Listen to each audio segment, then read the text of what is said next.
Okay. She's got a mic. She's mic'd up. We're I'm just good. going to use it to control. We're good. Okay. Very good. Yeah. Okay. Okay. Okay, everyone, we're going to get started for our next talk. I'm going to introduce Cheryl Biswas, who's going to be speaking on what lurks in the shadows. Thanks.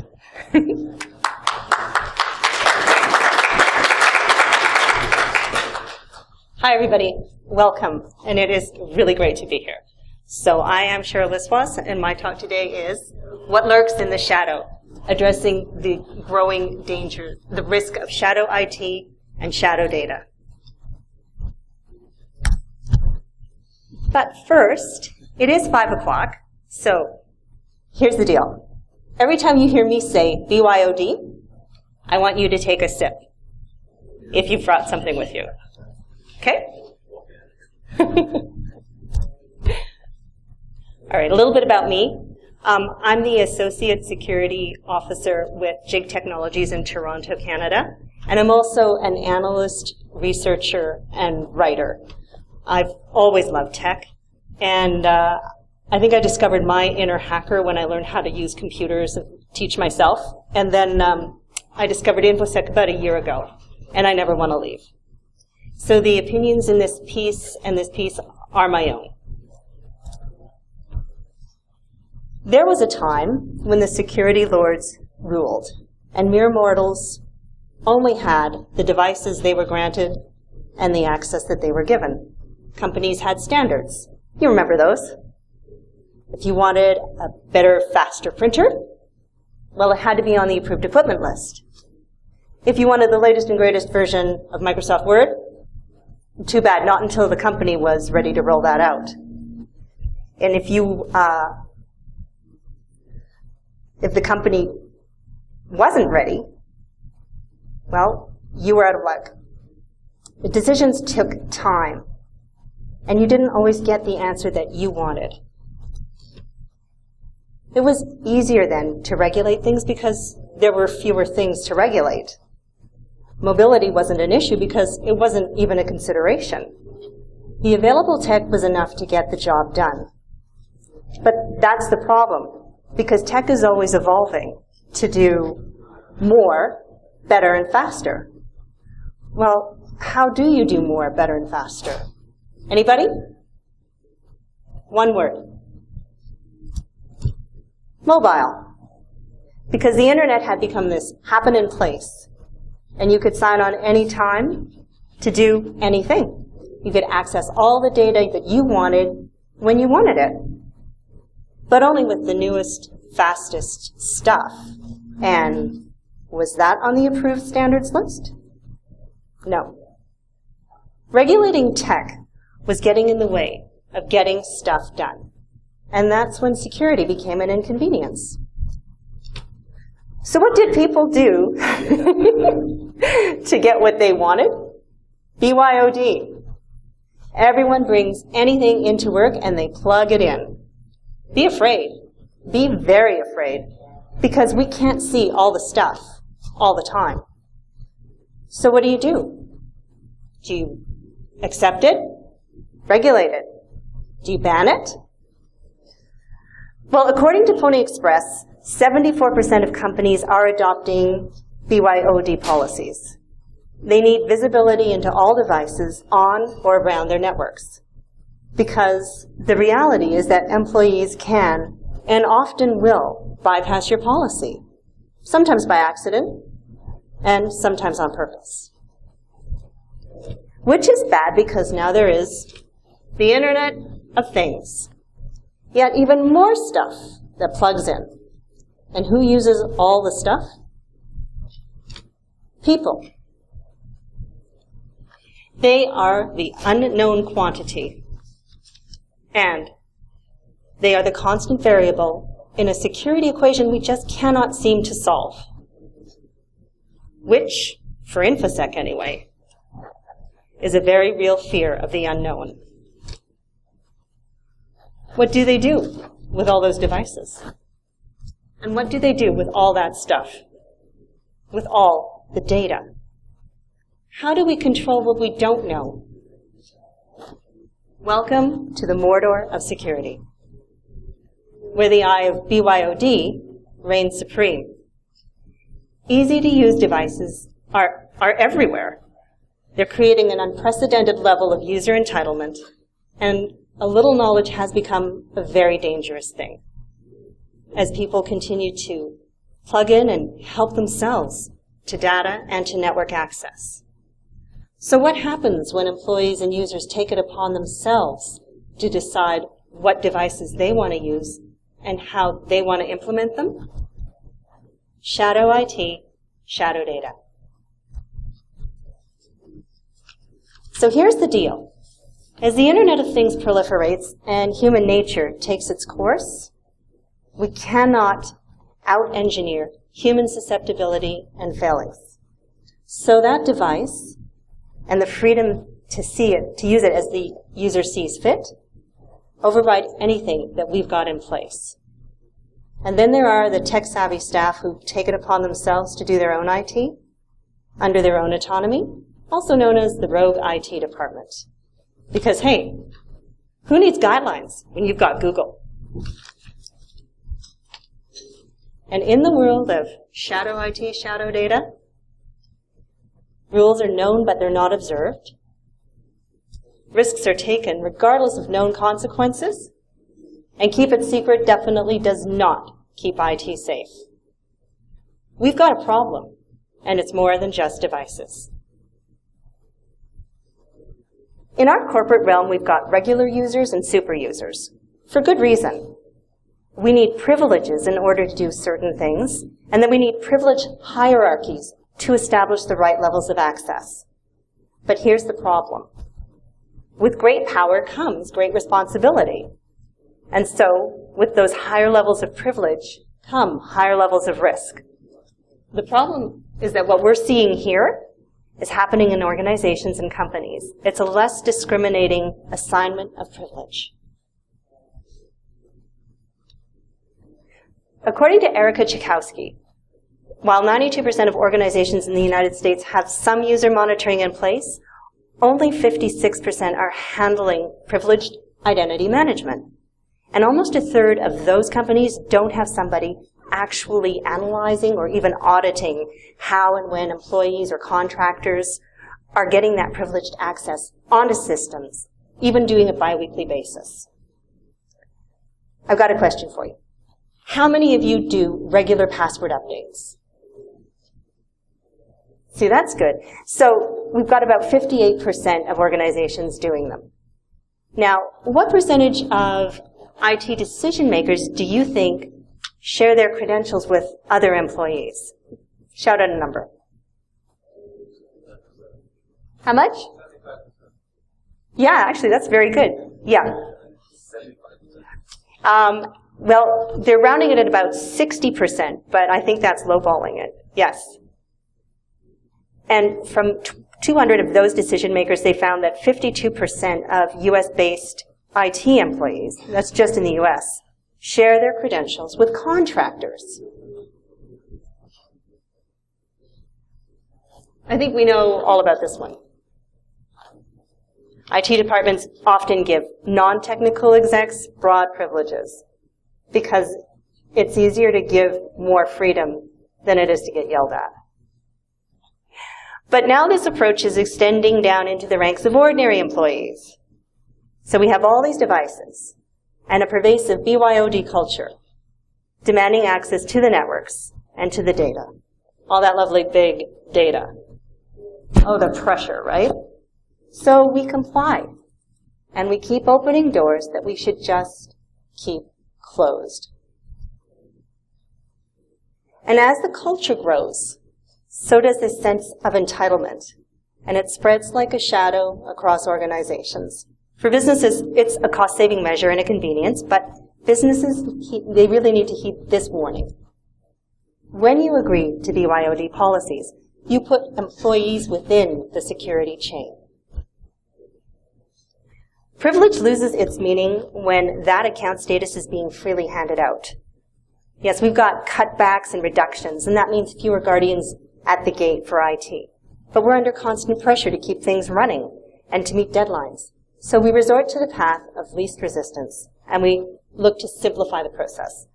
Yeah, sure, why not enable users to solve problems for themselves and elevate their status?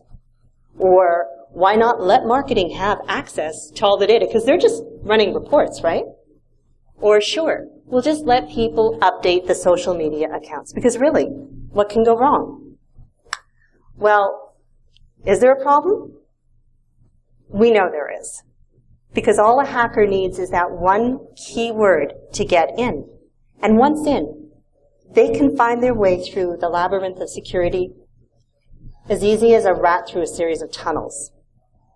Everybody remember when Cyber Caliphate hacked the US military accounts this past winter, right? The social media ones? Same deal. Those accounts with elevated privilege are prized by hackers. According to Verizon's 2015 data breach report, these passwords are worth their weight in gold because they've got root, admin, and read-write access for critical infrastructure and data and other applications.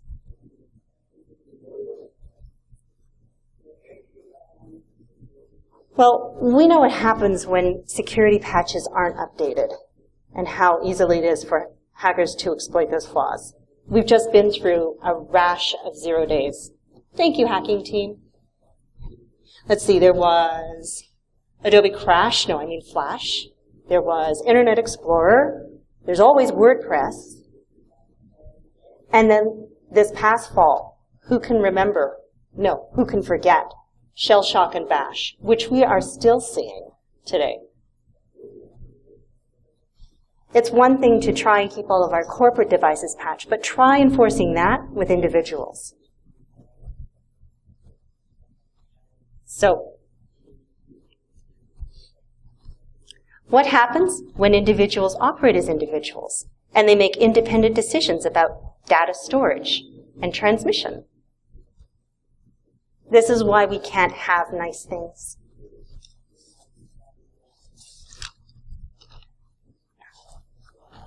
I found this great graph by Alien Vault. So it's the threat matrix, and it shows a variety of risks that we're familiar with. We've got disgruntled employees, user errors, we've got espionage, but by far the biggest circle on there is shadow IT. And it's about intent, frustrated users jumping the barriers that we've put in place for their own security, and then risking everyone's security. Internal employees and contractors, well, they're setting up wireless LAN access points for themselves.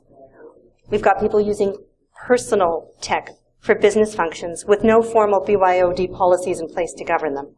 And then we've got people sending sensitive, confidential information across unsecured channels like Skype without any regard for compliance or regulation. And we're talking HIPAA data here.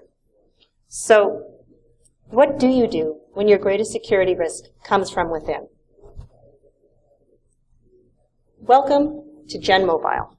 According to Aruba Networks, this is the mobile workforce we now have, and they're part of the enterprise realm. They are flexible, transparent, and a collaborative presence within our workforce. And for the security of company data and IT systems, there may be cause for concern. I wonder why. Now I have a question for you. What percentage of workers do you think take it upon themselves to do their own IT, self-service IT? Anybody? Okay, yeah, it's very close to 80%. It's 77% according to Aruba.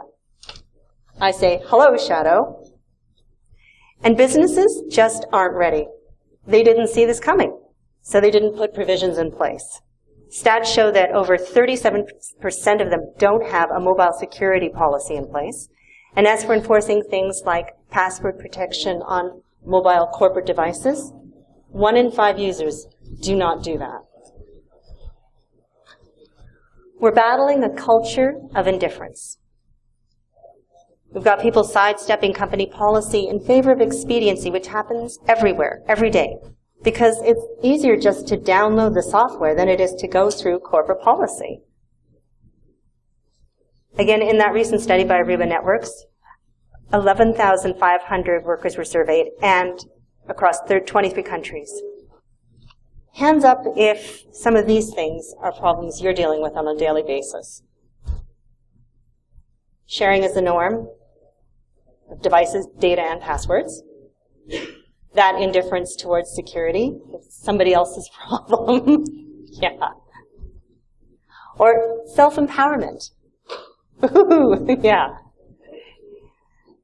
And thank you. They caution. Businesses are ill-prepared for the high-risk, high-growth mindset of Gen Mobile workforce. Now, I'm going to show you a little demo I did. Has everybody here heard of Shodan?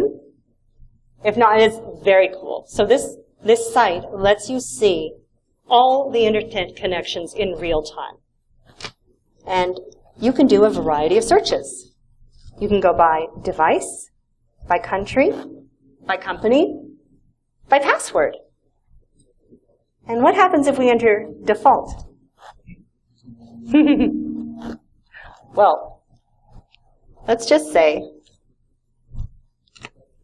there are a whole lot of devices out there with default still.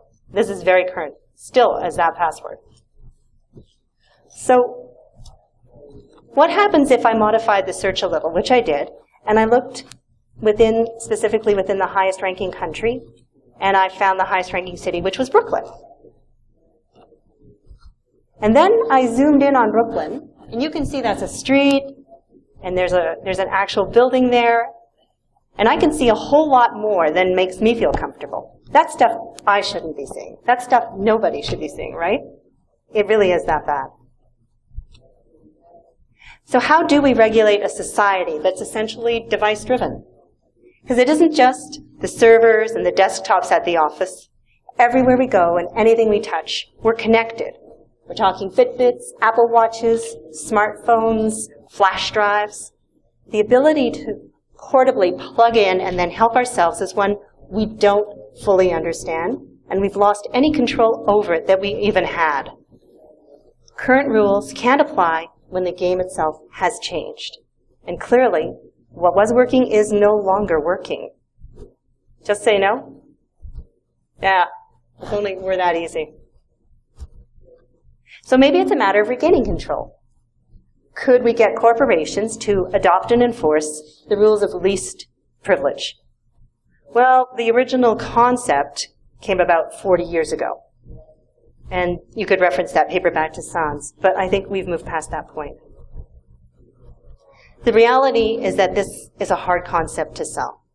And that's before we've even let the genie out of the bottle. So are you guys going to be the ones to claw back the access and restrict all those devices?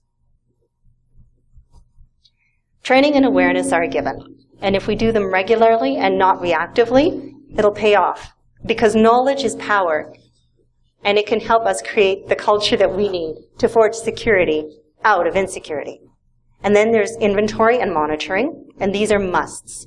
In fact, current and complete inventories are essential to your first line of defense, according to Sans. And what about high-value assets that need to be secured the most? But this is about what we're not capturing.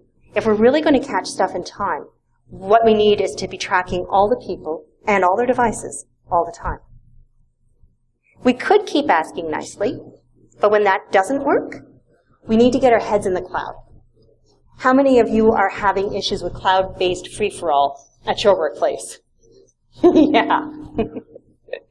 So cloud apps are just information pipelines for users, and they're data storage dumps for corporations. What we need is to be able to understand what user trends are, how those applications are working, and what's getting duplicated. And the good news is, there's stuff out there now that could help us do this. This is Netskope, which came about late 2013. So if you want to know who's been sending what up into the cloud, Netskope claims that it can help you do that. It acts as a cloud application analytics and security. And it's designed to help CIOs tackle the accelerating shadow IT conundrum. And if it has become an all-access pass taps where you are, well, Skyfence claims it can help you rein that in.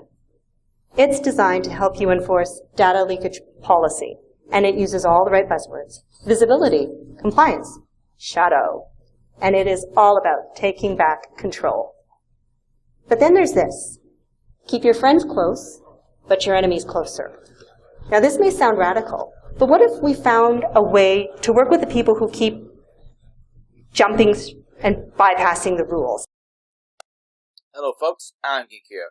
Unfortunately, no one was watching the camera at this time, and it looks like the Evan Media froze up again, so we don't have audio or the speaker moving for the rest of this video. Sorry for the inconvenience.